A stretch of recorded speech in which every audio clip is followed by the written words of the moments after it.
Hoy, live na tayo! Wala naman nagsasabi ng live na. Akalain mo ba naman yan? Hello guys! Live na pala tayo, of course. Marami tayong pag-uusapan tonight. And one of these things na pag-uusapan natin is, of course, the Snow White's remake. Now, the Snow White's remake has soared to new heights on the controversy meter thanks to bold changes that have transformed yung simpleng remake into a daring modern spin on a Disney classic. Pero what led Disney down this path of political correctness? How could Rachel Zegler single-handedly offend an entire generation of viewers? And why cast 6 regular-sized humans and 1 dwarf in roles that demand a significant dwarf presence? Bakit? Marami tayong tanong, but of course, we've been itching to talk about this for days now. So brace yourself, mga kaibigan, and join us as we dive headfirst into what we call Disney's Awakening. Welcome to the G3 podcast. We're going to be talking about everything geeky and nerdy in between comic books, toys, video games, movies, you name it, we got it.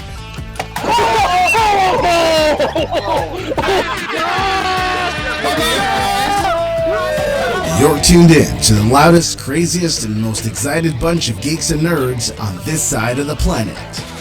You're about to dive into everything nerdy and geeky in between.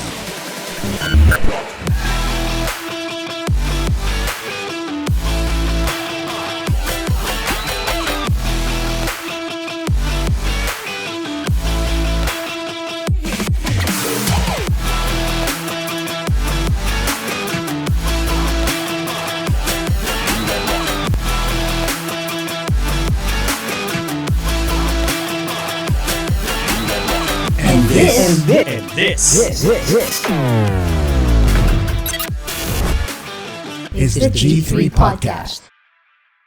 Gamers, geeks, and good times.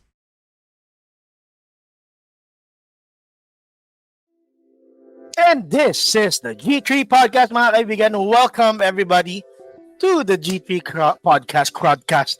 It's another Friday. And alam nyo naman, 8 p.m., you know what's up? Nandito ang mga boys.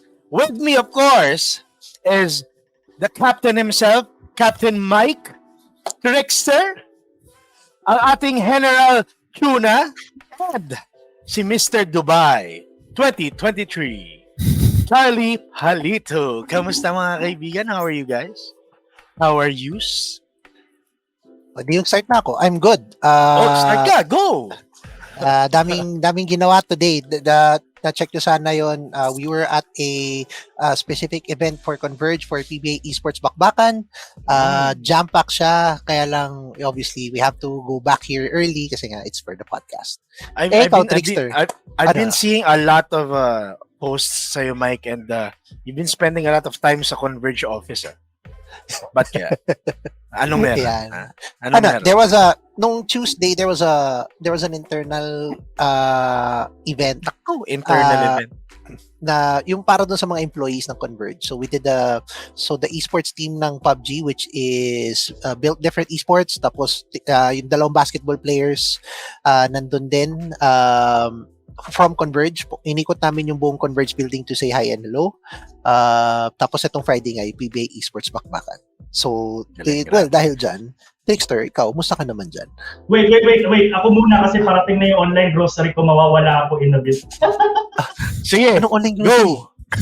What's up with you? Super happy kasi Farlight's 84 star creator. Let's go! Thank you so much for lighting for under a grueling screening process. Pautang ako, ha? Kung gusto mo pang light diamonds ba, pwede kita bigyan. So yun. And then syempre more Farlight. And I've been playing this relaxing game as well called Palia. So Palikya? Ano? Palia. It's like a farming simulator na 3D na Stardew And people Valley. are memeing about it in the Nintendo Direct. Oh, Nintendo Farming Direct. So, I will be right back. padating na kasi yung online grocery na in-order ko. So, Go. Kunin mo yung mga kamatis mo. Ikaw, Trix, and what's up with you this week? Well, I've been dreading these days because of the topic, and well, the weather's not helping with that. Calm me down. I'm also waiting for the go signal sa Sinag kasi I pre-registered sa phone. So Oh yeah, let's go, Sinag. I hope I get in. So yeah, that's If you don't get in, ako mismo mag-message kay Ben. Sir Ben, yung anak mo. Hindi makapasok. Ayun. The prodigal son. The prodigal son. Ikaw, Lee, alam ko maraming nangyayari dyan sa Dubai dahil sa business and all. Pero how is it? How was your week? Busy, I'm sure. Yeah, busy pa din as always. Wala naman nagbago. Tapos matagal na ako nag-iinit sa topic na to. Yan. Para sa mga viewers natin. Matinding topic to, guys. We rarely talk about political issues kasi we don't wanna dwell on it too much. Pero kasi nga Disney to. And if we're talking about pop culture, you cannot not talk about Disney at yung significance niya sa pop culture. Kaya, we're going to be talking about this. We'll try our best to control ourselves at control si Lee. Lee, pagbibigyan mo ko, Lee, tigil ka na, gaganayin kita. No, pero, before we move on to these things, syempre, we have our due diligences. And we are going to the next segment. We're talking about Sega!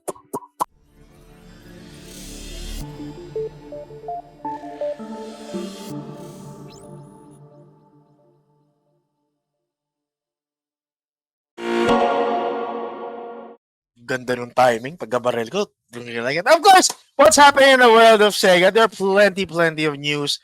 Pero ito talaga yung mga pina-significant. If you are a fan of Company of Heroes, they just released. Alright, ano nga pala ulit ang nangyayari sa world of Sega? Of course, if you are fans of Company of Heroes, magkakaroon tayo ng Company of Heroes Collection arriving soon on the Nintendo Switch. So developed by Feral Interactive, the military masterpiece Company of Heroes will be launching on the Nintendo Switch this autumn as a single collection containing the base game and both expansions. So pwede ka makipaggerahan habang tumatay ka sa CR, diba?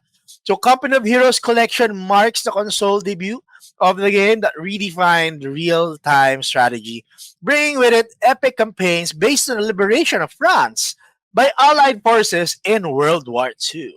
From the daring beach assaults of D-Day and on into the Battle of Normandy, players will command both Allied and Axis forces in an action-packed offering which includes both the base game and its two expansions, Opposing Fronts and Tales of Valor in one storming package. Grabe na sobrang exciting with a bespoke user interface and controls designed for play on Nintendo Switch. The full battlefield will be under the player's command. Intense tactical combat takes place across 41 squad-based missions with moment-to-moment encounters shaping the course of each battle. A customizable skirmish mode is also included with unique factions, multiple game modes, and a wealth of maps offering enormous replayability and rewarding bold experimentation. So Company of Heroes Collection launches for Nintendo Switch this autumn, sometime Q4, of course, autumn, some November probably, no? Matutulungan tayo ni Sir Joel Baklit dyan kung kailan yung autumn sa kanila. Of course, further communications will be relayed in due course, but stay tuned kay Sega if you are very interested in Company of Heroes. Our second news for the night is, of course, none other than nawala yung aking script, Ito pala. So, other than the Tokyo Game Show 2022 Sega Outlus booth. So, syempre, guys, it is TGS season. Tokyo Game Show is September 21, 2023. And Sega will be hosting a Sega Atlus booth at Tokyo Game Show 2023, which will be held at Makuhari Messe from September 21 to 24. So sa mga pupunta ng Japan during these times, make sure you drop by pag nasa Tokyo kayo. The booth at TGS 2023 will showcase a variety of popular titles created by Sega and their partners, including Sonic Superstars, Like a Dragon Gaiden, The Man Who Erased His Name, Persona 5 Tactica, and many, many more. Of course, don't miss the Fan Time show for a chance to dive right into these worlds. And, of course, tune in to the official TGS stream on September 21.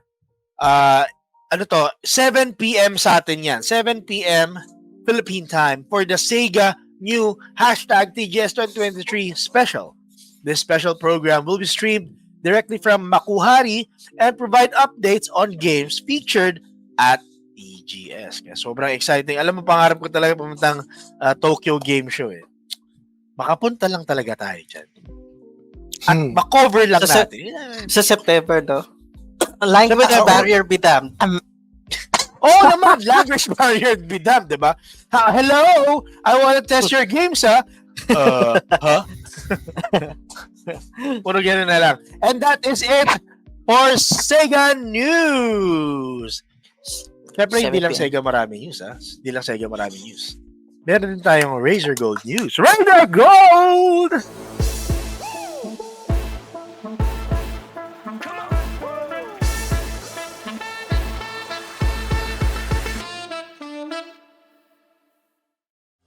Well, my bad. Kasi nga, anyway, Podcast lalabas, bidam. sasabihin ko na lang, Mobile Legends Bang Bang is gonna happen, obviously for this month of September. There is an 8% rebate on MLBB Diamonds when you recharge with Razer Gold. That'll be up to the 30th of September, 11:59 p.m. Philippine time. Terms and conditions apply. Then, babalik na tayo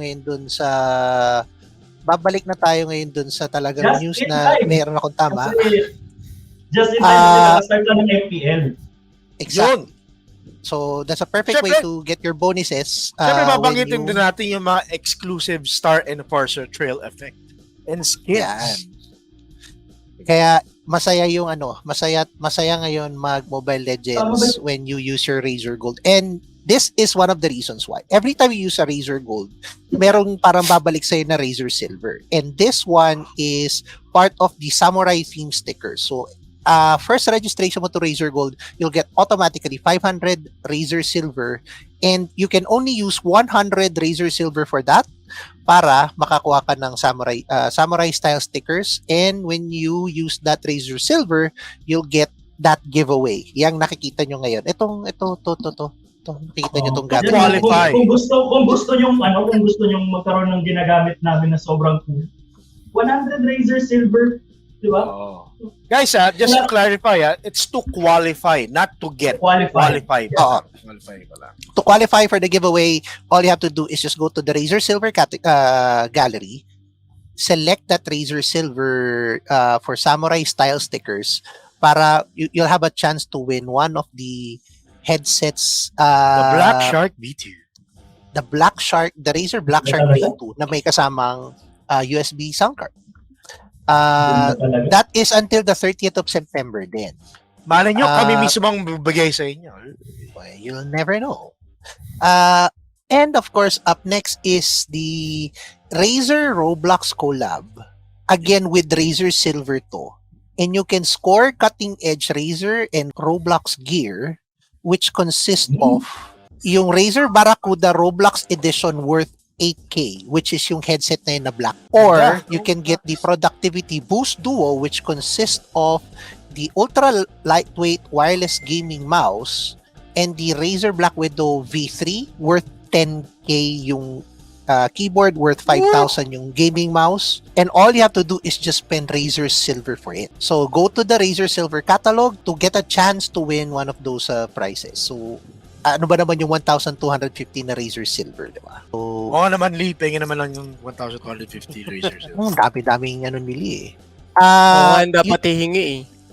All you have to do is just log into gold.razer.com, register, and then you'll get 500 bonus na kagad na Razer Silver and use it to your advantage kasi one of the good benefits of having Razer Gold is obviously getting Razer Silver, but obviously the VTR will explain that. Recharge your game with Razer Gold. Available on thousands of games. You'll also earn Razer Silver to spend on exclusive rewards and promotions, with millions of online and offline touchpoints to top up. Amping up your gameplay has never been simpler. Basta game load, Razer Gold! Yan. Sa game. Excited ako para sa Farlight Razer Gold giveaways ni Jazz. Soon yan. Yun. Hindi, iba pa yun. Meron akong current giveaway that's running right now. Yan. Go. Ayan. So all you have to do, go to at General Tuna 19 or 19 sa TikTok. Check out my latest video and then sundin nyo lang yung mechanics dun sa video na yun. At syempre iba pa yung Razer Gold na giveaway pa. So abang-abang lang guys. Kasama ba Steam players dyan? Kasi meron Firelight 84 din sa Steam eh. Kasama ba? Kasama Steam Mobile. Lahat. Okay. Game. Luto. Lutuin. Grabe ka naman, Lee. Di ba pwedeng nataon lang? Malay Pwede yun. It's a legit question. Dahil doon, na tapos na tayo doon sa Razer Gold natin, then obviously, babalik na tayo ngayon doon sa, I think, yung favorite segment ng lahat. At mukhang ang dami ng comments na to, medyo mapapahaba tayo ng It's gonna be the pabati portion of yours truly. Sige, start tayo ngayon doon sa, syempre, first in attendance, hello G3, sabi ni Maring Len. Sabi rin ni Stanley dito, Friday is Friday. Hello sa mga viewers. Don't forget to like and follow our page for geek and nerdy stuff and on our social media accounts. The link tree is in the comment section. Syempre, bumati na rin siya. Hello everyone. Eto, si Joel sabi niya dito, Farming Simulator. Banyagang native. Yan, sabi niya may second favorite game na genre nowadays are fishing games. Yan. Sega, bass fishing. Tapos sabi niya, this topic is going to be really interesting. I have my own opinions on it, but I probably won't say in control as you guys what I say. Okay lang. Sabi ni Stanley, shout out Mama Lexi, Miyaka Montoro, and Shiro Duran, yung mga Duran twins, no? Yung Day-Night Explorers. I like the latest video you guys had. Congratulations. Sabi rin ni, sabi ni Ainjan, kumusta po kayo? Sa shout out po kay, tapos sabi niya, notify, siyempre yung exclamation point followers. Siyempre si Lala, sabi niya dito, shout out from Mindanao. Ayun, shout out thank you so much sa pinadala ni Lala. Nagpadala siya ng Mindanao goodies. Ayan. Yun! Yung mga durian tart. Yay! Durian stuff. Nice! Swerte! Siyempre, mamimigay ako siyempre sa G3. Ayan. Actual durian ba meron? Wala eh. Mabigat daw. Maybe next time. Sana padalang ka din ni Rene ng Cavite goods. Cavite goods. Kakatok sa pinto tapos sasaksakin yung Mga Cavite fresh. Bilisan natin to. Sabi ni Stanley, hello po Tilala. Sabi ni Joel, for G3 I'll always help out. Siyempre, tropa tayo. Shoutout sa inyo, mga tropa natin sa PRG. Tapos sabi din niya, Google Translate pwede naman daw. Yuna Naho is being tagged as well. Thank you, Stanley. Sabi ni Jumel, gandang araw mga lods. Yeah, ikaw idol. Oy, parang Jumel. Tropa natin. Boss Jumel. Tapos, hello. ito pala, sabi ni Ainjan, nice to meet you. Sabi ni Mrs. Nakita ko sila, they paid a visit dun nung nandun sila sa PBA Esports Bakbakan. I'll post a picture of that on my page. And of course, sabi nga ni Stanley, shout out, Yuna Naho, and welcome sa stream. And with that, thank you for tuning in to the G3 podcast. We're not done! Tapos na po ang podcast, guys. We're not done. Natapos na ni Mike. We're not And done. that is it for Captain Mike's 1 minute pabate. Although hindi naging 1 minute yun. Medyo tumaba-haba lang konti. Now we are... 22 minutes pa lang, tapos na lahat ng mga intro stuff natin. Yes. Guys, record. Record yun ha. Yes. Kailangan i-beat natin yung record ng 22 minutes. We speed running. Alam kong hindi kasi... I know what I'm doing, and...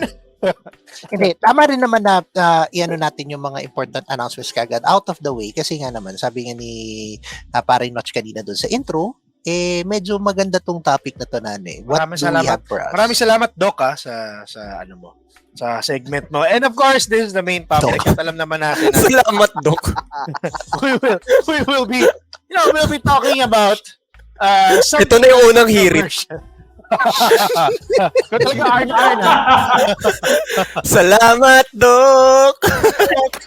Si Arnold, si Mike, si Arnold, si Noch. Uy, alam mo, matagal na ako niloloko Arn. Totoo lang, legit yun. Nakabuha ko talaga siguro. Ganun kamay mo, iganon mo yung kamay mo sa gilid, tapos gagalaw-galaw si Chinong ganun. Puppet talaga.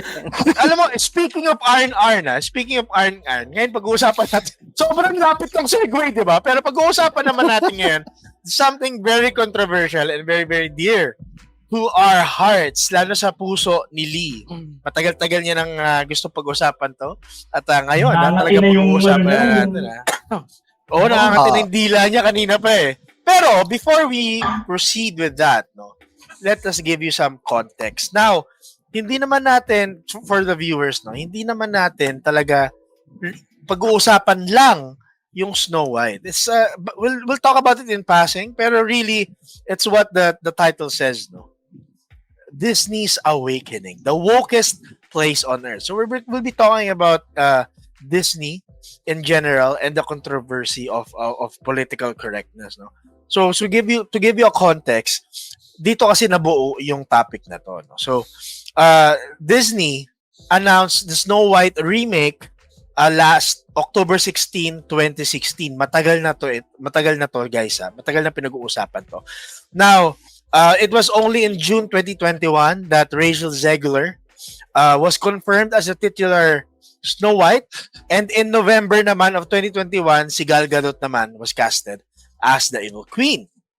Now, bakit siya importante and why? Nakakainis. Bakit siya importante and why is the Snow White remake controversial even though announced na siya 2016 pa?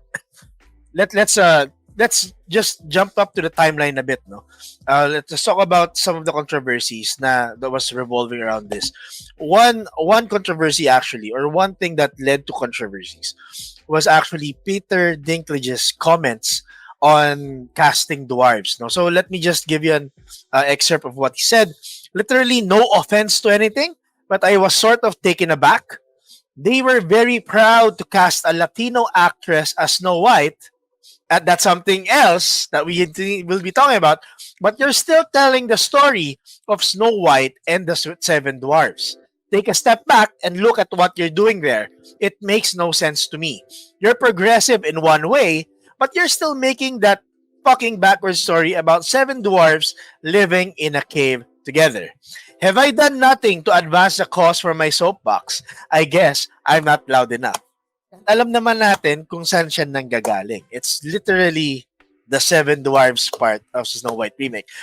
Let's not talk about it yet. Wait lang, guys. Marami-rami pa to. So, isa lang yan sa napag-usapan, Now, aside from that, recent comments from, of course, Rachel Zegler really ignited the controversy behind Snow White. Sobrang dami niyan eh. So, let me just give you some. Basically, she said, in regards to Snow White, she was casted as Snow White, but she was scared of the original version of Snow White. She watched it once, and then she never picked it up again. But yet, you are very interested and you're very excited to play as Snow White, Some of the other things she said is, in a Variety interview from September, Zegler talked about the changes made to the original. She's talking about the movie, changes in the movie, emphasizing that it is no longer 1937. Nakikita ko si Trixter talaga pinipigilan yung sarili niya. Snow White is not going to be saved by the prince, and she's not going to be dreaming about true love. She's going to be dreaming about becoming the leader she knows she can be. Another comment says she called the Prince Charming a stalker, talking about the scenes when si Prince Charming hinalikan si Snow White while she was poisoned by the apple. Ang sabi niya was, it's possible. Well, hindi niya sinabi to, no? Pero basically, it's possible that the the scenes of Prince Charming will be cut. And if you look into the casting of Snow White, there's no mention of Prince, but there is one character that was created solely for the remake that will basically replace Prince Charming, no? So yun ang mga nabanggit. She basically ang sinasabi niya is Snow White is girl boss. And I just want to mention that the retelling of Snow White as girl boss, hindi naman bago yan, guys. Hindi naman bago yan. Matagal na yan. There were a lot of retellings that showed Snow White as someone ferocious, a woman that's fierce, willing to fight for what she believes in. And let me just mention a few things. Snow White and the Huntsman. Exactly. Once Upon a Time. Yes. If you don't watch Once Upon a Time, you should, because Snow White was a rebel leader in Once Upon a Time. And of course, Mirror Mirror. Isa lang, ilan lang to, no? So, I mean, before we move on, guys, what do you think about this? I'll be giving you this time to talk about Snow White. Again, let's make it quick, but jam-packed with content. Mamaya ka na, I'm going to leave you for the last one, no? I wanna ask Mike what he thinks about the Snow White movie. Kumbaga, hindi pa ang tingin ko they're just putting controversy on it para people will entice to watch it. Pero kasi ako hangga't hindi ko napapanood, parang hindi ko pa siya ma-appreciate. So sige, people will say this and that. And ako naman, as a person who just wants to watch it and wants to understand why it's happening, why the talks are happening, gusto kong panoorin and see for myself. Then I will come up with my own conclusion. Kumbaga, my conclusion will only depend on what I see. And at the end of the day, that's the only thing that matters. Let me just say, you are very, very safe. All right. Thank you, Mike, for that. Jazz, what about you? What do you feel about this Snow White movie? All right. So you mentioned two issues, right? So first one was with Peter Dinklage, and then the second one was recasting this woman, right? So sobrang dali lang, sobrang madaling iwasan yung mga ganung klaseng issues.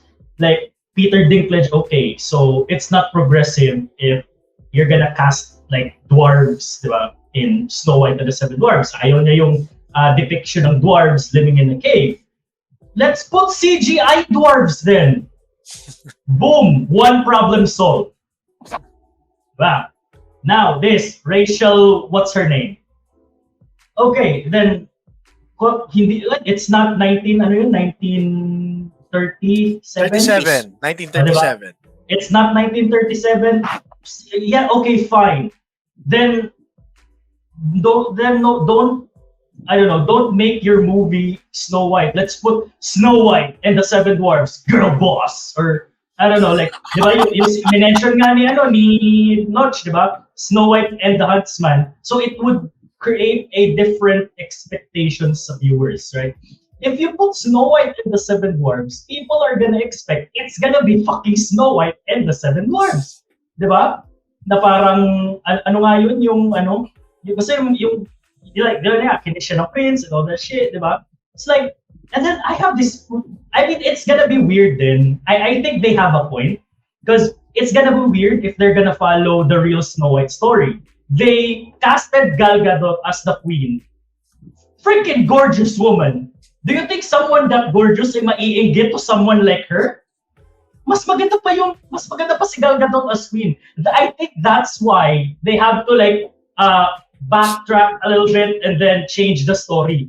Kasi it's gonna be totally ridiculous kapag original Snow White movie, Gal Gadot yung queen, Rachel, what's her name, si Snow White. So it's not gonna make sense. So I'm just making sense of something that doesn't make sense to begin with. Right. Yun lang. Right. Well, to be fair, the issue between Peter Dinklage was he was talking about Snow White and the Seven Dwarfs. It's literally in the title. At pinaglalaban niya na, no, let's not dwarves. Okay, sige, fine. Yun nga, Okay. like I said, CGI dwarfs. Easy. Okay. Alam mo marami ako gusto sabihin, pero I wanna hear what Trix has to say about this. We've been talking about it offline. And may ginawa siya kagabi para lang ma-appease yung galit niya. Pero Trix, what do you think about these issues? Adding in to what Cap and Jazz said, from what I've been seeing, it's their marketing stunt. What Cap said is him falling for the marketing. What is all this talk about this negativity? I will see it for myself. And the others who are for this foolishness, I will see it out of spite to those who are haters or some stuff. For Jazz naman, the thing with Peter Dinklage's things is, yeah, I guess he's going for a soapbox. The problem with the CGI dwarves, however, since Peter Dinklage already grandstanded as a person of a certain group, now they're not. Now those people of certain groups are not being hired as the dwarves. They're not even dwarves in this new iteration. You've changed so much of the source material. It's no longer Snow White. After I've seen, it's no longer dwarves. Sure, I get it. Now you're bandits. So the certain people that's not supposed to be dwarves are bandits, and it's going to be fighting for the people. Sounds like a different Disney property, isn't it? And they're fighting the evil monarchy. I don't know. Maybe I suppose we haven't seen Maid Marian yet. So this is everything about this is just weird grandstanding. Right. So as for the source material thing, they've done so with the other live action adaptations. They did this with Beauty and the Beast. Maleficent was a different story. That was on Maleficent's point of view. So that one is fine. They also did this with the Little Mermaid to some extent, I guess. But it's still the Little Mermaid. Why not? Why change the Why change the one that started Disney's rise? Narrative, So it's true. it's just confusing about everything. The comments. Eh. Alam mo, just a fun fact. Yeah. Fun fact. Sorry to interrupt, but a fun fact lang. The movie was supposed to be Snow White and the Seven Dwarfs. It was supposed to be a remake. Because of all these changes, if you notice, ang title niya is Snow White na lang. And it's not going to be a remake. It's not going to be considered a remake, but basically a modern retelling. That's what they say. Para lang yun. That's the problem with the modern retelling. Okay, yeah, you're hiding you're hiding it under a different skin because it's not the same story. It's a different story, but under a different guise. That's what people got in arms about. Part of it, at least. I will let my other thoughts be finished by Lee. So go ahead. I actually expected you to shout. Eto na, guys. Eto na. One of my favorite panelists, Lee. Enlighten us. Just a brief background. Snow White is probably the very first movie that I ever watched as a kid growing up. Literal na yun yung unang VHS na pinapanood sa amin ng parents ko when VHS was still a thing. So knowing that and knowing the history of Snow White being a German folklore basically, what I'm seeing with the retelling, as they say, or at least a remake, because they're changing the story apparently, is that it's highly selective, right? they're doing progressive things or woke things. Great job. We're changing things, like they don't want to cast dwarves anymore and put the stereotype that they live in caves. Great. That's a great thing. You're changing things up for the better. Like we're not allowing stereotypes to happen anymore in movies. But here's the thing. This is a literal literature. This is written in books when people were not even born yet. Like the audience are not even born yet. I think from that standpoint, as a literature, you won't be offended if you did a movie about it, right? Because you won't remake the story of Christ, because it has literature. It's in the freaking Bible, right? It's almost the same, because the thing is, this is a literature that has existed for 100 years or more, and it doesn't make sense to retell the story just because we're trying to sell it on the woke market.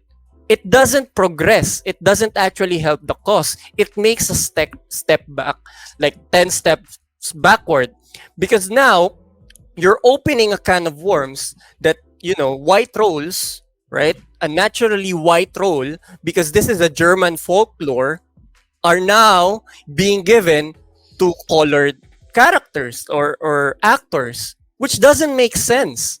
Why not make a new story with a new character and promote diversity? Stop changing shit that's been done over the years just for the sake of diversity. It's forced diversity. It's not the natural way of presenting diverse characters. For example, yung Frog Prince, when they made the princess, that's perfect, because nobody knew actually the princess was black. Anyway, it's a nice retelling of the story. It's perfect. That's how you should be doing it, not this, Disney. And actually, if you follow the story now, a lot of experts in the movie industry are worried about how Disney would approach. There's even rumors in the rumor mill that they're having meetings about this and might even cancel Snow White altogether, just because of a statement by Rachel Zegler, the titular actor who should be embodying the character. This is why I like The Little Mermaid better, because the character Haley actually embodied the character that she is. She wanted to play the character. I mean, I don't mind her being casted. I just didn't enjoy the film as The Little Mermaid because she was bland. It's more of an acting thing than the content. But on this particular Snow White version, it's not even gonna be interesting anymore. I'm sure they are making this appeal to the woke market that's growing in the US. Diba? For me, madami pa ako gusto sabihin, but I will leave it at that for now. This is not the word woke has become negative. Before, it's about being open, about having a discussion. Now it's just a burning pile of trash, to be honest. The word being woke is now a pile of trash. It means you're with all these weird ideas that you come up with and just being open to that shit. But it's not being woke. This is forcing a principle that you believe that you actually believe in by parang binababoy mo eh. Parang may binababoy ka eh. You're stepping on things that shouldn't be stepped on, especially literature. I mean, shouldn't we pay enough respect to the people who wrote it, to the people who made it famous, to the cartoonists who made this possible, di ba? That's one thing for me. That's actually a great thing. You mentioned what woke is, no? So for everyone's knowledge, syempre, we'll have to define. Tama si Lee. Being woke wasn't really part of cancel culture. Yeah. It was created. It was as a slang vernacular Enlightenment. back in the 2010s. Yeah, basically it came to encompass a broader awareness of social inequalities such as sexism and LGBT rights. Yun na lang yung naging yun na lang yung naging nangyari sa kanya eh. It transformed into that. Pero the original definition of being woke was to give awareness to racial prejudice and discrimination. Yun ang totoong wokeness. That you yourself are aware of the discrimination around the world. And of course, alam natin na fine, sige, you're also connecting it to the ethnicities, the race basically. Pero it's really for awareness, and not to force your perspectives on something that is being loved by hundreds of people and that span generations. Of course, before we move on, gusto ko lang din pag-usapan what is being connected with woke, which is of course DEI, or diversity, equity and inclusion. Now, DEI refers to organizational frameworks which seek to promote the fair treatment and full participation of all people. Equality, diversity, inclusion. It's really, madali lang intindihin to, guys. Madali lang intindihin to. It's basically no discrimination sa mga tao of any race and include them in whatever party. Ganun lang naman siya Ganun lang naman siya Pero if you're going to move it to the wokeness that is being sold or advertised today, it's really different from what is originally being told or taught, no? I mean, these are great insights from the guys, no? These are very great insights. But gusto ko lang pag-usapan yung mga, there are Disney, hindi lang Snow White and hindi lang Little Mermaid. There were a lot of Disney movies that came out even in the past that can be considered woke. Pero syempre, it really depends on how your perspective is of wokeness, no? You mentioned Trixter mentioned Maleficent. Maleficent is considered woke because it portrays a strong female character. Pero sabi nga ni Trixter, guys, si Maleficent perspective and viewpoint ni Maleficent to. Siyempre, strong female character, di ba? Walang Prince Charming dito, guys. Because that's the story, That's the depiction, and that's the retelling of Maleficent. Another one is Cinderella. There have been a lot of Cinderella retellings. No, pero this is the Cinderella back in 2015 ata yun, 2014, no? The last one was 2021, but that was Amazon. Yeah, that was Amazon. Pero this one was Disney. And alam naman natin na, of course, kilala natin si Cinderella, di ba? Another one is Aladdin. Aladdin who, of course, si Aladdin, strong male protagonist. Pero with the Aladdin remake, it also shows how strong Jasmine can be, giving her own song, her hashtag #MeToo song. No, which is fine, okay lang. No, it's okay. I didn't really mind that. Now we move on to, Little Mermaid. Dito na tayo nagsisimula na Lee mentioned Lee. We're not gonna count Mulan. Yeah, we're not gonna count. I'm not gonna count Mulan because Mulan is really Asian ethnicity at its best. Diba? Yun naman kasi talaga yun. It's for me. Ako para lang personally lang naman, guys. It's not woke for me kasi it's just right. Katulad ni Lee, the Frog Prince. Tama, Frog Prince, diba? Yeah. It's just right. It's just right. And Mulan, ang weird kung meron kang mga, diba, yung mga ibang cultures dyan aside from Asians. Yeah. Kasi it's about Mulan It's a Chinese legend. But we're talking about that Little Mermaid butchered, here. That they butchered somehow. I didn't really like it. But let's talk about Little Mermaid for a bit, no? Lee, alam ko si Lee mas nagustuhan niya to. To be honest, tama siya, no? The role of Ariel was, I think, portrayed properly. Pero it lacked a bit. Yeah, medyo a lot. kulang. Kulang talaga. It lacked a lot. Kulang, no? Pero it's not really about her. Eh. Although sinasabi ng media, 'di ba? They're talking about her. Yeah, But it's not only about her, 'di ba? right. It's about the family, it's about how they depicted Ariel, no? Yeah. Do you have any views on this? Let's start with Jazz. What do you think about The Little Mermaid? How is it woke for you? Actually, I enjoyed watching it. Pinanood kasi namin ni Lala. I mean, disregard Flounder na sinabi nga dito na mukhang tilapia and Sebastian and sino yun si Scuttle. Yeah, I really had no problems. And then I think what made it woke is on the ending part, she's the one who killed Ursula. So Yeah. I think yun lang naman yung woke part. Everything else is spot on, like Little Mermaid pa din. The songs. Hindi ko lang gusto yung dinagdagan nila yung isang The rap. pucha, yung rap, yeah, I don't really Yung like rap, that. no?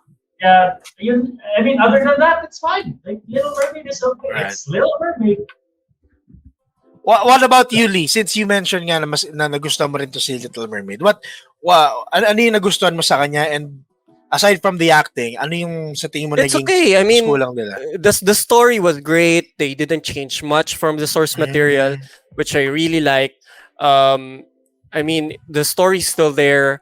The only thing is, like, even the singing. Of course, the musical score was great because it was written by Lin-Manuel, which is a great composer. If you don't know him, you can research about him. He was the one who made the musical score for Encanto. So Oh, yeah. so I'm a big follower of him. I really didn't mind her being casted before. The only thing that I hated about casting an African American for the role, because again, this is a folklore from a white culture. Right. Do you get what I mean? Because I think being woke is being open to everything. The word being woke was written in old scriptures, from Buddhism, from Hinduism. It's all Enlightenment. there. Being enlightened. It means not caring. It's not literally not caring about. It's about being open to the concepts of not putting positive or negative attributes to anything. But what's happening is that they kind of went with that diverse option to sell the franchise to a new audience, which is okay, it's fine. But we're kind of putting a negative connotation, or at least a negative attribute, when we cast an all-white protagonist. Right? I mean, that's what's happening now. If you cast a white protagonist, it becomes negative. You're not diverse enough. You didn't hire enough colored people in the movie. That's not the entire thing. There are reasons why you cast a certain culture about this, right? You remember, if you just look at Martin Scorsese's casting. He will not hire someone who doesn't have an Italian background, right, or an Irish background, because there's a culture behind the source material that he's doing. The context of it. Exactly. It's the exact same thing with Disney movies or Disney source materials, because those things come from cultures. These are folklore stories that came from Germany, from Denmark, from whatever. And to respect that is accepting the fact that the old times had this. Now, maybe we do something else. We change something new. I just hate the fact that they keep doing this with Disney. Right. You know what I mean? Everyone's seeing it, and I'm not the only one. I mean, the only market that they're selling this to is just the US, to be honest. Just the growing woke culture. I understand si Sir Joel nagsabi it's not growing in the US. That's a personal opinion. I understand there's a pushback on the woke culture in the US, but the US is the only country that has this growing. Nowhere else in the The world. UK as well. No. There's the UK as well. Yeah, And but the Philippines too. more apparently in the US. More You get what I apparent, mean? yes. Like Yeah, every more every issue about wokeness, it's from the US. That's true. That's true. That's true. Yeah, Mike, the UK. I think. Go ahead, Chicks. The UK has it bad, but the things that's happening is mainly focused on the US. I have seen Right. unusual shit in UK thanks to my Discord buddies, but the US is more highlighted. Mike, were you saying something? Were you trying to say something? So I watched it yesterday. What? Because, The Little Mermaid? Hmm. And sige, fine. Again, pinanood ko siya out of curiosity if it's going to be something para bang ni-replicate lang ba nila yung tungkol dun sa cartoons, 'di ba? Sa animation. And then nung nakita ko na si Flounder, again, I said this before na para siyang Stripe Pampano. At saka si Masarap isigang. tapos Hindi sinisigang ang pampano! Ay, hindi ba? Sorry. Steam yun! Ay, ni-steam Steam ba siya yan? or binibroil? Boil, Sorry. okay. Tapos si Sebastian, again, I was expecting a lobster, 'di ba? Parang sabi ko, bakit hindi He's a ganun yung crab. itsura niya? Yeah. He's a crab, man, not a lobster. Crab siya. Okay. Yeah. Pero sige, crab man or lobster man yan. I mean, I was expecting probably something na parang Something yung accent niya Jamaican, kasi is very Something Jamaican. Ang weird Crab, kasi. crab brave. Tan. Ayun, isa pa yun, no? Ang weird. Tapos that's weird. Tapos sabi ko talaga nung I was moving along na siguro nung nakita ko na si Ursula and all, sabi ko, teka muna, parang okay na siya. Then for some reason, sabi ko, teka muna, I can't watch this first. Parang I have to watch the animation first, ulit, then watch the live action again. Oh, you won't appreciate it more. You actually hate it more. Sige, Yeah. let's move on, no? Let's move on. So I mentioned The Little Mermaid, no? Isa pa to sa mga bagong movies na to eh. If you guys watch Strange World in Disney, it's clearly, I missed that. woke. I missed yeah. that one. I haven't watched it yet, pero the controversies was because the protagonist was gay. He's gay. And he had an openly gay relationship dun sa kasama niya, no? It's an adventure, guys. We're trying to focus on the adventure and you focused on, okay. Elemental. Napanood niyo na to, Elemental? Oh, yeah. Diba? This one I missed. The first non-binary cast and character. Of course, they're elements. No. Here's the fun thing about that. The non-binary character, totally Hey. non-essential. Exactly. Who fucking cares? Really? Exactly. She's not. The non-binary character has no impact on the fucking plot. Mamaya explain ko kung bakit binabanggit ko 'tong mga to. No? So tama si Trixter. It's not the character Lake, yung non-binary. Hindi siya essential sa story. It was an extra, an NPC in gaming terms. NPC. It's not even an NPC where you get a quest, pero basically it's an NPC that walks around. Yun lang siya. Eto, I'm not sure kung magugulat kayo, Lightyear. But I'm sure gets you to. Kung napanood nyo to, no? Lightyear is also considered a woke movie because of that kiss. Eto, isa pa. Star Wars has become a woke movie. You remember that time when they fired an actress because of her political Gina stand? Carano. Carano, yeah. That's one. Can I just say something? Yeah, go. I haven't watched Star Wars. Which As in, kahit nung una, Any kasi I Star will Wars drop you out. movie. Mike, pakitanggal si Tun. I haven't watched any Star Wars movie, but I played the games. I played Battlefront, Jedi Order, and shit. Papairaming kita ng Disney Plus. Sige, go, G. And then I have 3 Star Wars shirts. Pero, promise me that you're going to watch it in order, ah. In order. So, tell me what the order is. Tell me what the order is. The first trilogy. the first no, hindi yung first trilogy. Second. Ano, chronological ba? Na based on Chronological. the No! order? Okay. You don't Or Sorry. do it based on the release? chronologically. No, Based on the release you're dapat. going to watch it at the right order. Kasi the first Star Wars movie started at episode 5. Four. Four, ba? Four. Sorry. 4, 5, and Tama, 6. four. Yes. 4, 5, and 6. You have to watch the first, second, and third first. Para mas maintindihan mo, mas ma-appreciate mo yung 4, 5, and 6. Nah. Oh, Hindi, come think on! about it. That's how it is! No. No! Think of it Story-wise, as man. think of it as the Xeno Chronicles, right? Like Xeno games.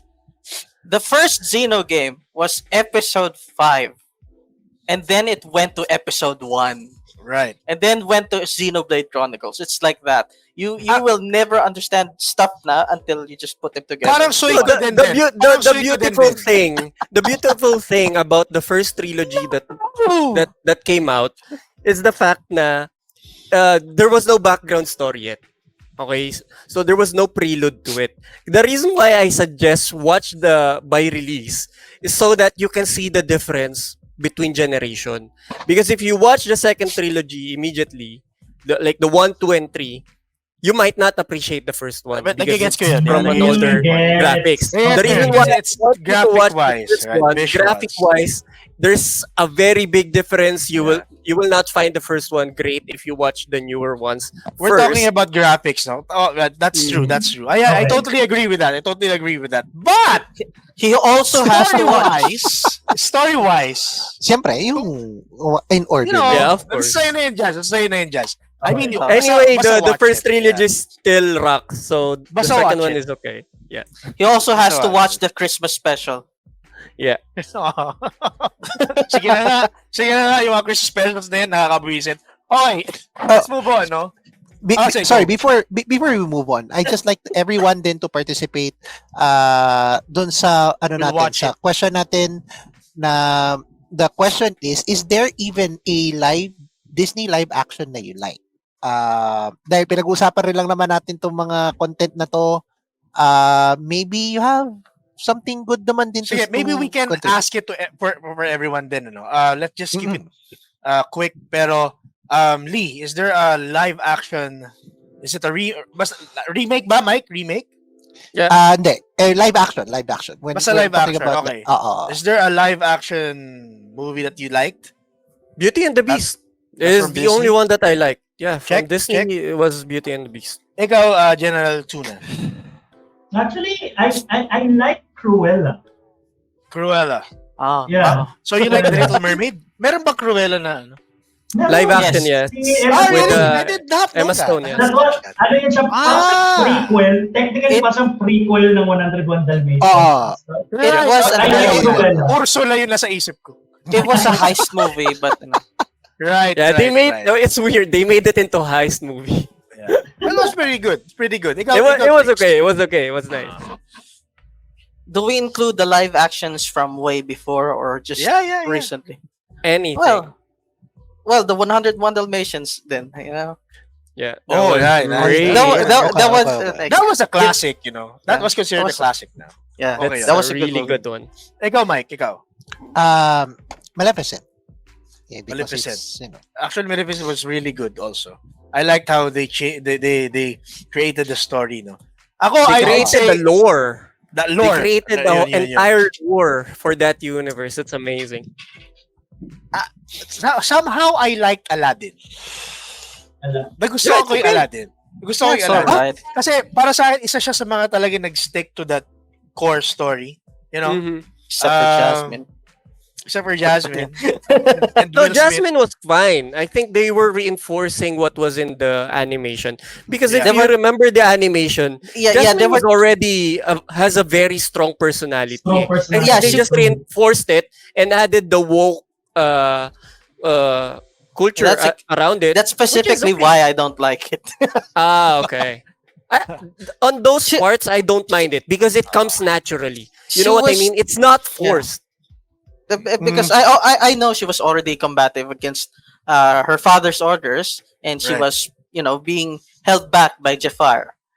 But Well, but technically, she's the She was first rebellious. female princess that was rebelling against male figures in an animation series or movie. But it has to be fucking parang in increments. Like no. Gets ko yung sinasabi ni Tix. Yeah, I understand what you said. Yeah. Kasi I'm not remembering the ending that she was made as the sultan. Diba? And for me, wala namang masyadong qualms about it. Pero, if you look into history, there's a lot of facts na kailangan ipasok doon. Diba? Right. Sige. I mean, it's just the cringe. Ang cringy kasi talaga ng movie. I understand. It was really cringy. Yeah, it was cringy really lang cringy. Talaga. Okay, banggitin ko lang to John Henry Miranda says he liked Alice in Wonderland. Medyo marami yan. Medyo marami Alice in Wonderland. Was it the Tim Burton one? Kasi the Tim Burton was very good for me. Yeah, that was fucking weird. Kasi it really leaned into the weird shit because it is Tim Burton after all. It is also, Tim Burton. Alice in Wonderland, the story alone is really weird. Medyo weird siya, diba? It's about mental illnesses. That's why it's weird. It's basically mental illnesses. Jamel mentioned I think he liked BFG. Also, Maleficent. Oh yeah, that was a movie. BFG. Si Venus also mentioned 101 Dalmatians. Yung prequel, I think she was talking about Cruella. Leia says Cruella, no? Sabi ni si Banyagang Native, you watch Star Wars in this order. 451. 451, 2, 3, 6. I haven't tried that, pero we can try that. I will try that. Okay. Thank you, Banyagang. Ayan, sabi, and last is... okay. I get it. Sabi ni Raymond, Beast and the Beast. Beast and the Beast is good. Because there's a meme going around about Emma Watson playing the role. That she's not beautiful enough. There was even a meme about her dress. That they compared the dress on the animation and what she wore.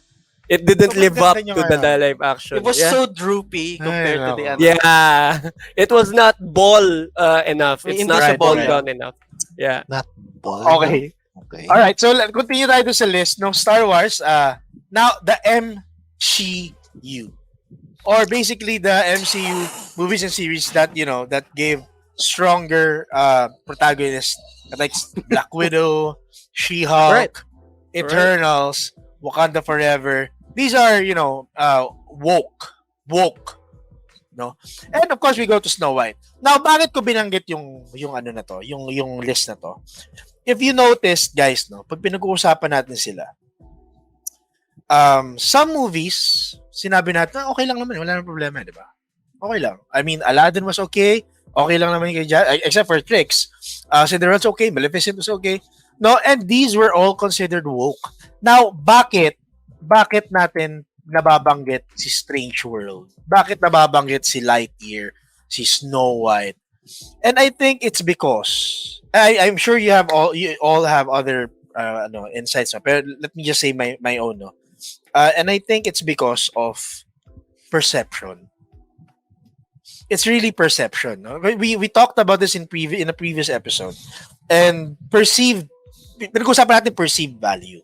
Pero perception kasi is also in the same state kasi if you perceive something as woke, and then it influences others to view that. Let's talk about Maleficent. We're talking about tama ba si Cinderella, yung big body ni Cinderella to, di ba? Yes. Or is it Sleeping Beauty? Sleeping Beauty. Sleeping Beauty. Aurora. So the original animation was, of course, si Aurora, Sleeping Beauty, Prince Charming, blah blah blah. Maleficent was the big baddie, and then we move on to Maleficent's story, created the lore, strong female protagonist, beautifully done by Angelina Jolie, and no one said woke yan masyadong woke, strong female personality I do have issues with the movie though, pero it's not because of pero it's not because of that. And we're talking about Aladdin, pero may specific issue ka lang naman, Trix, about Aladdin. I had specific issues on Little Mermaid. I'm not talking about the casting alone. It was really the acting, katulad si Lee. It was drab. I didn't like Sebastian. Yung mga ganon. Now, Ariel. ang sinasabi ko is, it depends on what you perceive as woke. It depends on what you think is the definition of, for you, of woke. Now, Okay. sa list na sinabi ko, guys, what did you think, aside from Snow White and aside from Little Mermaid, what did you think can be considered really woke? Ano sa tingin nyo from the list? We have Maleficent, Cinderella, Aladdin, Strange World, Elemental, Lightyear, Star Wars, and the MCU movies or series na, you know, may strong female protagonists. What do you feel about these ones? Do you think woke sila? Are they woke enough? Can they be considered woke, you know? Yes, I mean, well, at least on the MCU, specifically, She-Hulk was one. Right, because of the dialogue itself, di ba? Yeah, Paano how they portrayed the Hulk. Here's the thing. Like, MCU, for me, MCU gets a pass. Because they can do whatever they want in that universe. Like, there is There's- governing force or like a governing body or like a governing source material Yeah. that tells you like this is how it should happen. Because it's their own fucking universe. Anyone could be anyone in the MCU. Diba? but they said like, the universe is 616, so they don't have that excuse anymore. Really? I thought it was like 1999 What? or something. 1,000 it's- something. No, it's supposed to be 616. They already said that. It can't be 616 because it has plenty of differences from the Right? comics. Yeah. It's like that. That's it's supposed to be their own continuity, and then Diba? comes the multiverse of madness, and now they're free to do whatever the fuck they want. Changes things. Yeah, they opened it That's since why, Endgame with the multiverse Diba? bullshit. So that's why it's like it gets a pass. Anything that happens in the MCU gets the pass, be it woke or not. It's That's not. for me. It doesn't get a pass for me. Even with this multiverse bullshit, you still have to follow set rules. You know how many times? I agree. Do you know how many times Miss Marvel, Kamala Khan, has been rebooted in the comics? Yeah. Because Plenty of 10 times, yeah. 10 times because no one was picking her up. No one likes Kamala Khan who reads comics, and yet they're still pushing her. They're still pushing her for now. And in the Avengers video game, Kamala is the main character. Main The character. The Avengers were just the fucking ones who support her. Like now, they even changed her powers. It would look because it would look goofy or whatever. They made her death a big deal, even though we all know the universe is going to be rebooted and she's going to be a mutant to justify her change. They're still pushing her, Right. and everyone's pushing. Despite the pushback, Marvel is still pushing her for it. They're trying to make her the face of Marvel because she's the minority character. The thing about the MCU though is nabanggit nga natin na these come from original sources, diba? And these sources they create plenty of strong female leads. We have Wonder Woman, we have Black Widow, we have Spider-Woman, Batgirl. You know, ang dami sa comics eh. So, if you put in, pag tinignan mo yung MCU, and if you say something is woke because a female is leading the charge, it defeats the purpose of creating Wonder Woman because you want to portray females as strong. You know? Yeah. Yun yung original context behind it. Eh. Diba? It's not really all about men. It's also women. Right. Pero kaya siya nagiging woke. Like She-Hulk. Tapusin ko na ito, Lino. Pero katulad si She-Hulk. She-Hulk in its own is not really woke. Pero it's how the dialogue is given. It's how they portrayed the Hulk against She-Hulk. You know, it's that on top of that and on top of that. Kaya probably in the whole MCU, She-Hulk would probably be the wokest of all. Para sa akin. Go ahead, Lee. Yeah. I just want to highlight yung sinabi mo regarding She-Hulk. I agree. It's the wokest shit that we've had from Disney. Like straight up. The thing about promoting a principle is it has to be organic. It doesn't have to be forced. I agree with what Sir Joel said. Organic storytelling is the most effective way of pushing a principle, pushing something new. And whenever you see something forced down your throat, of course you're gonna gag it out, right? You're gonna vomit that shit because it's too forced, right? I mean, that's the entire thing. The reason why Maleficent, even it was pushing a female lead, I don't mind because it's technically it's not woke because female leads has been in the industry for a long while now. Right. The only thing about being like feminist principles being woke is when female lead characters are highlighted and men characters are portrayed as idiots Or Agree. weak. or weak. Exactly. Or weak. So if you do that, then we're just going backwards again because now you're putting a disparity between men and women instead of having both equally strong characters. We push one as the better, which is not even it's not progressive. You're just taking a step backwards. It's the same thing with the racial wokeness, right? You're putting a disparage on white characters because that's the woke thing, right? You're putting an issue of casting white characters and putting white characters in the spotlight because that's woke. Then you're just taking a step back from everything that you're pushing forward. That's the issue that I have with woke activists. They don't know the shit that they're doing. They're selling the wrong thing to the wrong crowd. If they really want to sell this woke idea, there's a lot of ways to tell a story in a very organic way, right? You don't have to keep pushing this. I I don't mind having an LGBTQ IA story that's just focused. That's why I don't mind Strange World. That's fine. The only issue I have, it's being marketed to kids. Kids who don't understand shouldn't this be. kind. It shouldn't be because kids don't understand that concept of choice yet. Right? To me, I don't mind. If you sell it to an older audience, Euphoria. I watched Euphoria. It was okay. It was fine. Luca was great. It was fine. But with all this that's happening, it's so out of pocket that it doesn't make sense anymore. This is not what it should be. You know what I mean? Parang wala na lang point just to push for an advocacy that doesn't even make sense for the movie, for the franchise. Right. It should be natural. If they make it more organic, if they make it more natural, then people would accept it easier.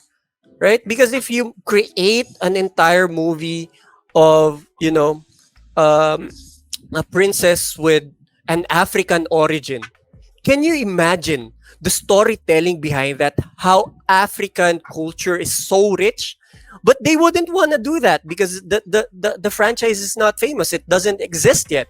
But if they just do that, create a Disney princess from the African culture, wouldn't you think everyone would accept it? It's actually what? Wait. I have a follow- That's an idea. That's just an idea that I've had for so long. Why Meron. wouldn't you do it?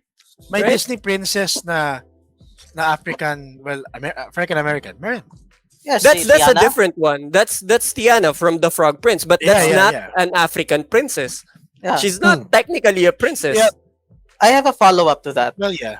The reason why they don't want to make that is they themselves admitted is it's too hard for them to make a new character that's immediately likable.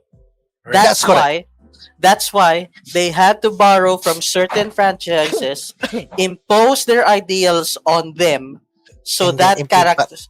So that character is immediately popular. Like, see, right. this character is correct, so I am correct. It's their self-validating issues. Agree. Which There- is I have an issue with what you said because Some of they've them. done it recently, right? Moana, Jesus Oh. fucking Christ, how famous is Moana?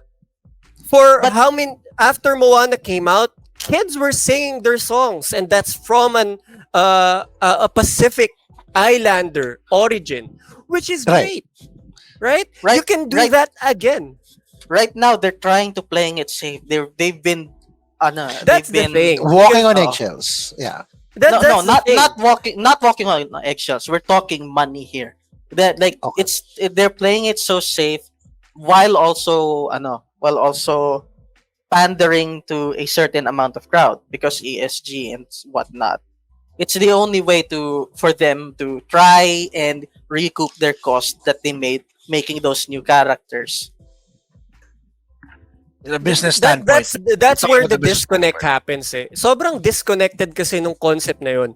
When you're thinking about selling a product, you're targeting a certain demographic. Everyone fucking knows it. As a marketing expert, as a sales expert, every single person knows it. If you're doing business, you target a demographic.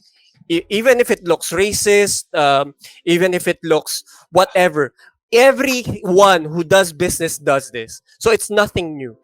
The Yeah, only reason okay. why I think they're not doing it, it's because the executives themselves, like Are what Sir afraid of Joel losing said, money.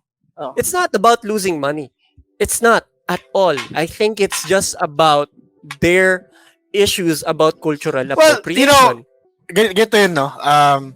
I think that's- it's not about what you think. It's not about what he thinks. Kasi ano yan eh, opinions niya yan eh.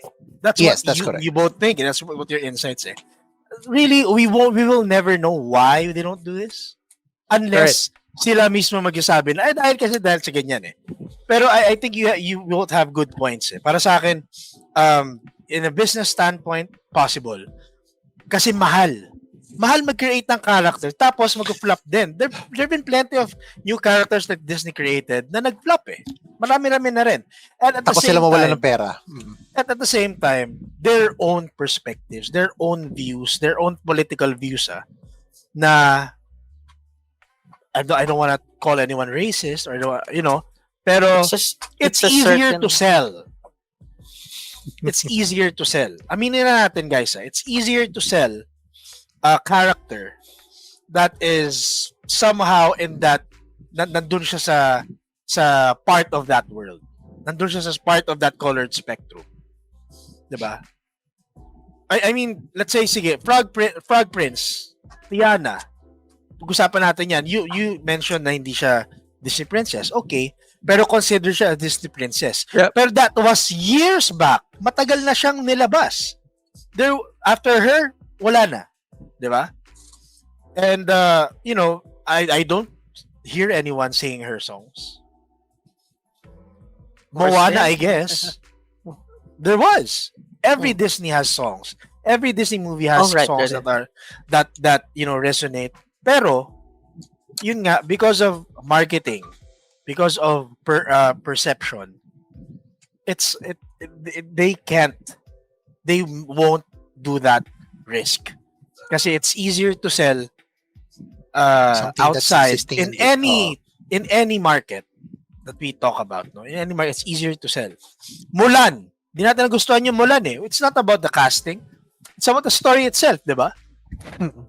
But still, Is that hindi naman about siya being nag- shot in a concentration camp? Diba? It's not. Ay. It's fine. It's fine. Sige, I just have one more question. Grabe, nag-iinit yung usapan, pero I like that. Gusto ko yun kasi it's, we're promoting healthy debate. And That's again, correct. we all have different perspectives. But in truth, ang gusto lang naman talaga natin is we want, we want to acknowledge everyone. DEI nga eh, di ba? Diversity, diversity, equality, and inclusion. And let's say sabihin natin, Snow White may be woke or si She-Hulk may be woke. Pero they're woke because of specific things that are implemented in them. And not Right. because of the actors and not because of the production staff. Hindi. It's really how they created it. The story, the plot, and all that dialogue. So this is my final question. We're talking about different things in Disney, and syempre hindi lang naman sa Disney to, di ba? Mm-mm. It's all in every media possible na alam natin. So, last question, guys. Last question to. How do you feel about wokeness in In media in general? Be it video games, be it comics, be it TV series, music, kasi music din eh. What do you think about wokeness in media? You can choose one. You can state what you think in general. Pero if you can share your comments, can I ask Mike about this first? Cap, what do you think about media in general? Wokeness in media. Kasi for me, it's still something na lately lang naman in-implement, diba? Yung pagiging woke na yan eh. So I think we need to address it as early as we can. Feeling ko kasi it's getting out of control. Parang konting kibot lang, it's woke kagad. Konting ganyan kagad, it's woke kagad eh. Pero feel ko kasi that needs to be addressed and everyone needs to talk about it. Hindi pwedeng tayo lang, hindi pwedeng isang certain group of communities of people lang naman. Sabi nga ni Joel dito eh, it's a cancer eh, 'di ba? So as early as now that we determine Cut it out. Well, yeah, pero for me kasi bigyan ng solution to. Let people talk, 'di ba? Parang sabi nga ni Lee, there's a point ni Lee, sabi niya, why not make unique content na lang out of it? Bakit mo lalagyan ng pineapple ang adobo? Kung di naman talaga ano yun. Baka ginagawa ng ibang kultura yun. Ayun na nga. Para sa akin kasi it's something that needs to be addressed immediately, otherwise it will blow out of proportion. Yung pinya sa adobo, kailangan i-address? hindi yun. Yung pagiging Sorry naman, naisabay ko lang. Pagiging woke. Okay, Trix, ikaw. Kayong pasa sa pansit. Putang. Okay, yung strawberry at mayonnaise sa tinapay. Uy, masarap. Bad trip ang puta. Ikaw, Trix, what do you think about wokeness in the media in general? Kasi we talked about this offline and I told you to save it, to save your views on this. Sige, go. It's getting harder and harder to ignore it nowadays. You can see it in almost any game actually. Even Street Fighter has this. Like, you know how in character creations, right? Body type 1, body type 2 instead of male and female. It just gets super annoying. Like, I know what the body type is, but just call it as it is. It gets even more annoying when you're making a character creator and has voice options. Voice options, by the way, is like fucking 30 options or whatever, and they're not categorized properly. Look, young. What? Sorry, may question ako. May question ako. You're talking about body 1, body 2. Yeah. What do you feel about the body of a female pero may tutoy? Kasi nagagawa sa character creation yun eh. What did you feel about You mean Cyberpunk. Baldur's Gate and Cyberpunk. These are things that could have gone into other things on the fucking game. I remember Baldur's Gate 3 had a wonderful character creation, and when it came out of early access, it looks bare bones. You know what they did? Vitaligometer and your preference of genitalia. Like, okay, man, you guys are horny, but sure, let's fine, let's do it, whatever. It's just too big.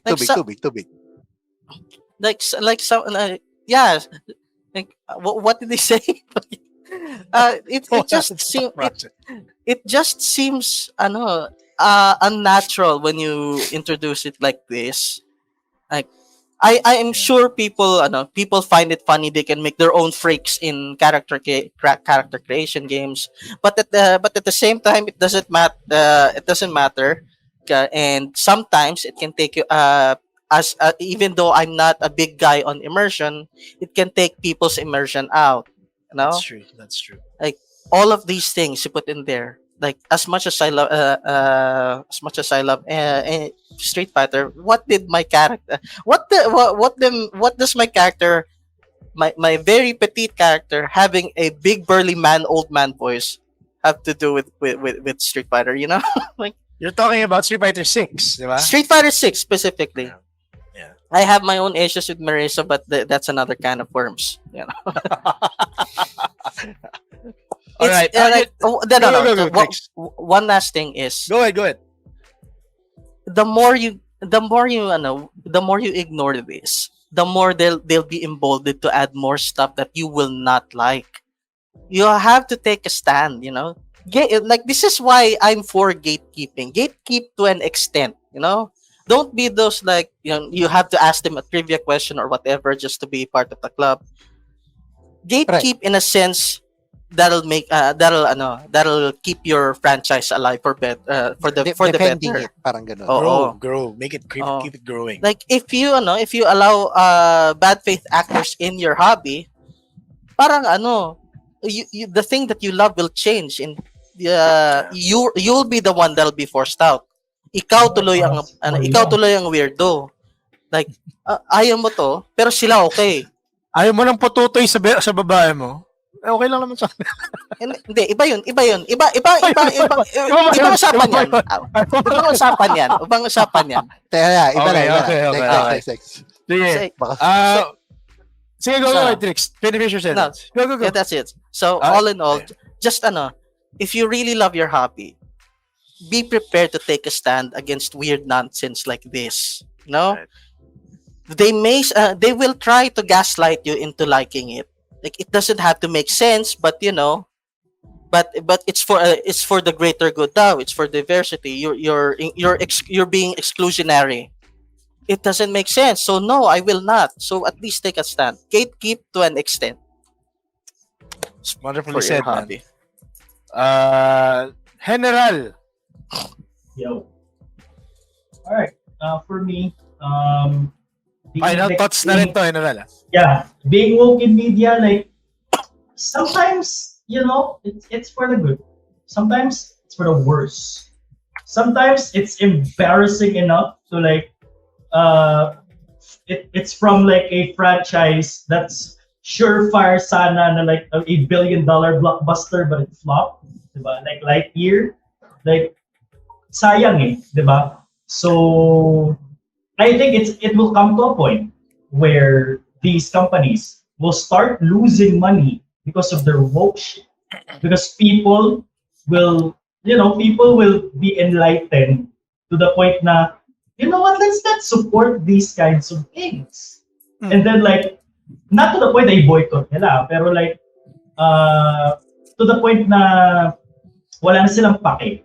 Diba? Kasi like, that's why they do it. Kasi may paki yung tao may paki tayo diba? Like we speak out, we do these podcasts and shit about it, but we talk about it. If no one talks about it, like no matter how hard they try to push it down our throats, and then a movie, a game, a series flops, they lose money to the point na di na nila gagawin ulit yun, and then they will go back to the things once was.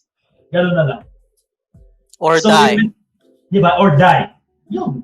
Like, don't bite. Alam mo yun, like, huwag mo kagatin. Yung don't bite the hand that feeds you. No. Like, don't bite the wokeness. Huwag mo kapadala. Just don't care. Yun na yun. Perfect example of that, Overwatch. Yeah. Like, Yeah. Nobody cares about Overwatch anymore. Or Diablo 4. Like, We cared about Overwatch 2 for some time. Huh? we tried to. We really tried to. So we played for a bit. Tapos, okay na. Alright, General, okay ka na doon? Yeah, I'm done. Okay. Lee, before mine. Lee, ikaw. Wokeness in media is something that I don't necessarily go against with, na ayoko talaga siya. there are principles in the woke culture that they have that make sense. I would agree to that 100%. There are good things. Not everything is bad. The only thing that I would at least ask, if you know, in any way may makinig, is that it shouldn't be forced, right? Make it organic. Right. Own it yourself, right? Um, we talk about cultural appropriation and stuff, and yet you studios still do it, right? If we're gonna go woke 100%, create new franchises, create new IPs regarding woke culture, promote women, powerful women. I've seen movies who has powerful women. I've seen animations with powerful women. Go with that, but forcing something old, and you cannot change lores just for the sake of inclusiveness. Doesn't make sense, because then you're excluding another culture. That's the problem that I have, because if we want to talk about being inclusive, it shouldn't exclude an existing story, right? Because now, with what's happening, we keep excluding these old stories that made sense in their time. You don't need to agree with it. You don't even need to say it's okay. It can be bad. But the thing is, it can be romanticized as an old literature. It's an old story. We can pay respect to these old IPs without destroying them at all. This is one thing that I hate about woke culture. One example is the Cleopatra in Netflix. It flopped. Why? Because Cleopatra in history books is not African descent. And yet they changed it just to be woke. It doesn't make sense, because now you're excluding an entire history of Egyptians, Macedonians, the culture that is actually being told in the story, just for the sake of pushing your own agenda. It shouldn't be that way. That's not the way being woke should be. Woke is being open to a conversation of accepting facts and truth. Right? This is what being woke is. It's not just about let's just say about race. Fine. It's fictional, but there is a cultural source of this material. Yeah, remember Witcher 3? Right, Yeah. exactly. Let's not That- that's But it for me. that's a different That's a totally topic different thing, but altogether. the only gripe that I have is how they are forcing it, that it becomes so unnatural na it doesn't make sense. It doesn't present a good story. It doesn't present a good content. Look at She-Hulk, how it flopped. Everyone was raving about it initially because it presented a good character. She-Hulk Yeah, was man. such an amazing character. She was so hard to ruin because she's such a simple character, right? She-Hulk was a lawyer, a strong, independent woman. Everything was there already. And somehow, for fuck's sake, Disney has found a way to ruin such a great thing, which they could have used in their campaign for being woke. For Jesus crying out loud. She was Just do it already a right. good She was already a Exactly. strong character. Yeah, She she is. is. She is. Well, Canonically She's doing great speaking, sa comics she's- at least. She's one of the strongest women in the comic universe. They didn't have to push this bullshit about being woke. It ruined everything. That's why it flopped. And I'm quite sure, even with the positive net of Little Mermaid, technically it flopped because they are aiming for it to become a $1 billion movie, and it only made 550 million, which is half of what they spent on, around 250. Because Right, there it are makes expectations in movies. So Yeah. technically Little Mermaid flopped. Right? Even Snow White, I don't think it will make $1 billion. because of all the controversies that it already has and the pushback that it's getting. You can see it with other studios canceling shows because of the supposed wokeness that they shot for the series, and it got canceled. If you remember Batwoman, right? Oh, With yes. with Yeah. with Ruby, they canceled it because of the woke agenda that they were pushing. And when they did the review, the debut screening for a private screening, everyone hated it because of what they were pushing Yeah, for in the Batgirl, series. yeah. Yeah, for Batgirl. So they Sayang canceled yan. the entire project, Missed right? opportunity. That's Yeah. that's the only thing that I have. We don't mind it. The viewers don't mind being woke. If you're trying to push an agenda, do it in an organic manner that actually tells a good story, shows a good content, and pushes it in a good way. That Right. it's not painful to watch. It doesn't hurt. The language is okay. Look at Luca. Look at Encanto. Encanto was great. It tells That about was great. a Latin American family, or at least a Latin family, and its culture on how they approach family problems. They can do that It's anytime, and it will possible. be it will be accepted. Encanto is really woke if you will watch it and understand the entire movie. It goes against every grain of Anatomic trying- Family from the 90s. It's trying to break It- tradition. Exactly. Try. But everyone accepted it because it's relatable. They wrote it Right. properly. They took time. It was in good taste. This is the thing.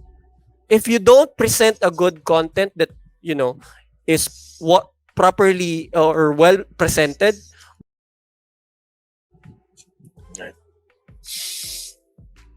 Grabe. Grabe. Bigyan mo ng tubig to. Bigyan mo ng That- tubig. that's know. that's to be clear, this about wokeness being destructive, but that's not all behind it, because they're not pushing the yes. If Yes. if it was being pushed properly, it wouldn't have this kind of pushback, because in a natural human state, changes are natural. It's the only thing that's constant, and people will accept changes as long as you're not shoving them, shoving it in their throats. In their throats. Right, Oo. right. Grabe. I mean, I loved all your views. Sobrang dami natin na pag-usapan tonight. Pero for me lang, it's really, I stick by what I said kanina. It's really perception, Woke originally meant political awareness and not political correctness. Kasi pag sinasabing political correctness, ibig sabihin, there's black and white. Wala nang gray area. There's always gray area. Tignan natin yon. Kasi, para sa akin, when you say political awareness, it's, sabi nga ni Lee, it's being aware of different cultures and different ways of doing things and accepting it. Accepting the fact that there is differences between what you're saying and what you're perceiving and dun sa iba. Diba? Different opinions, different insights, diba? It's like what we do here in the podcast. We have all different insights, pero we accept the views of everyone. That's right. That's awareness. Diba? We're woke to that. Pero katulad nga ng sinabi ni Lee, again, shoving it in our throats, putting it in a movie that transcended generations, became a legend, that started everything, started the Disney princess movement. Putting it in that and forgetting how legendary the story was, how amazing the concept is of a Disney princess, and basically crapping on history and the love of the generation for Snow White. It's not going to be given good light. So for this night, thank you very much, everyone. Maraming salamat, and you all joined in the discussion. It was a great discussion. Sobrang ganda ng mga debate natin. Sobrang ganda ng usapan. It's very, very, it was heated, but at the right kind of heat. Yun ang mga gusto natin dito. Guys, baka meron kayong mga promotions, mga ganyan. Mike, may sasabihin ka ata kasi you're sasabihin ko dapat na sinasabi ko na yung mga nasa comments din it's very it's appreciated kasi ngayon, I mean, they were also throwing in their comments nagiging healthy yung discussion ngayon dito. Parang hindi siya yung kasi sinabi ko kanina dun sa shorts, parang sa shorts ko na parang it's gonna be very heated discussion in tonight's podcast, pero it's becoming healthy, which is a good thing. Dahil nabanggit mo na rin lang naman yung first. At dahil nabanggit mo na rin lang naman ng promotions, tomorrow pala, by the way, is Clash Mageddon. Ganda nung timing mo, no? It's G3 and Razor Gold. It's a G3 and Razor Gold event. Stream's gonna happen starting at 6:45 p.m. ends at 8 p.m. And I will be with the one and only General Tuna. Magnanakaw ako ng tech. Guys, 10,000 worth of Supercell goodies to be won para sa champion, ha? And of course, Razor Gold stock. Kaya grabe, sali na kayo Gold dito. Sali na kayo dito sa ano tong pangalan ng ating tournament? Clash Mageddon. Clash Mageddon. Sali na kayo. It's very easy. Just PM us. If you want to join in. Register ka lang and that's it. Ganun ka lang. Trix, do you have any balita or any announcements you'd like to make?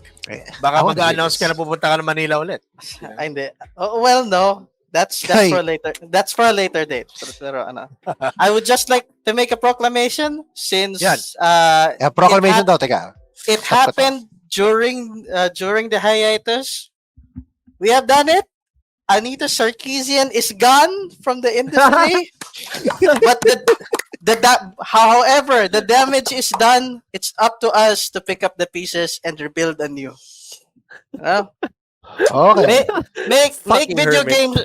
Make video games great again. Yeah. Let's go. Let's go for awareness and DEI, diversity, inclusion. Let's go. Lee, ikaw, baka may gusto kang i-announce? Baka gusto mo i-announce kung sana, God willing, makauwi ka. Hopefully.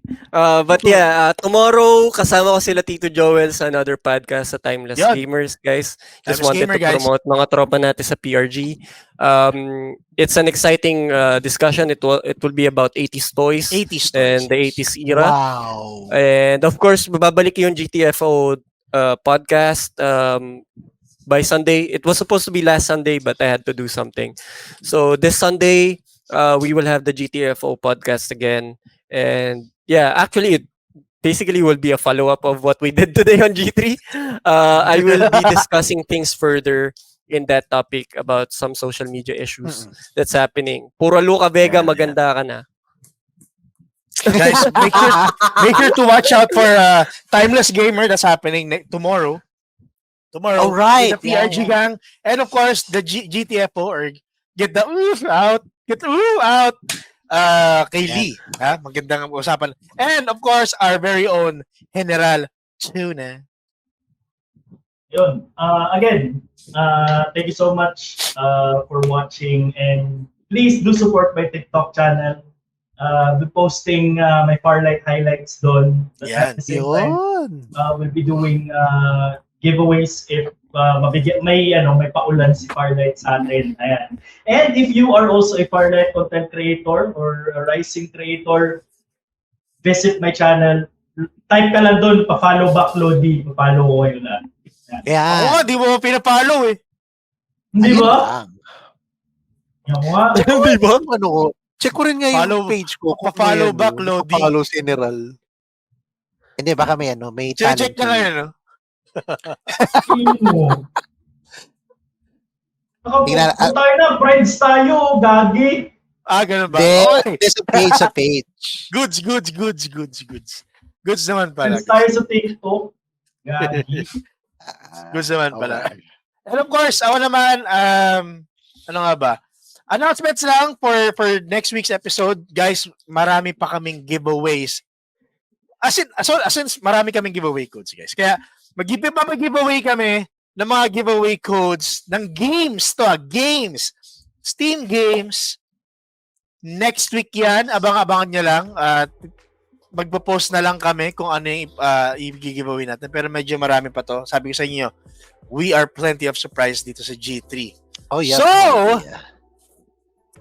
sabi nga ni Mike, you have no idea. Ako rin, wala akong idea. Kaya, thank you very much, guys. Maraming salamat sa lahat na nanonood, sa lahat na nagsumali sa views, sumali sa discussion. Thank you. And we will see you again, same time next week, 8 p.m. Friday, for another G3 podcast. And this is Noch, General Tuna, Captain Mike, Charlie Palitz, and Trix saying goodbye.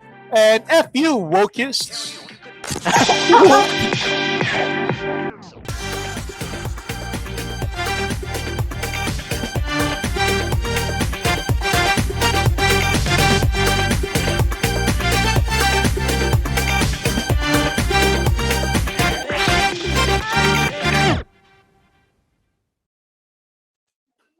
Yan, kasi pag inclusive, dapat inclusive sa lahat. Huwag nyo ini-exclude. DEI. DEI. Inclusive, tapos bawal mga white. Ayan. DEI yun. It's DEI. Bawal dwarfs. Okay lang Bawal kung sila. dwarfs. Ano yun, diba? Okay lang kapag kayo nag-exclude eh. Ano yun? Ikaw pura Luca Bego, manda ka sa akin, yari ka. Ano yan? Ayoko ng totoy sa babae ko, ha? Hindi dapat ganon. Huwag ganun. Ayusin nyo. Pinapainit nyo ulo ko eh. Wala pa nga GTFO, parang GTFO podcast na itong G3. Yeah, kalma lang. Panoorin nila yun.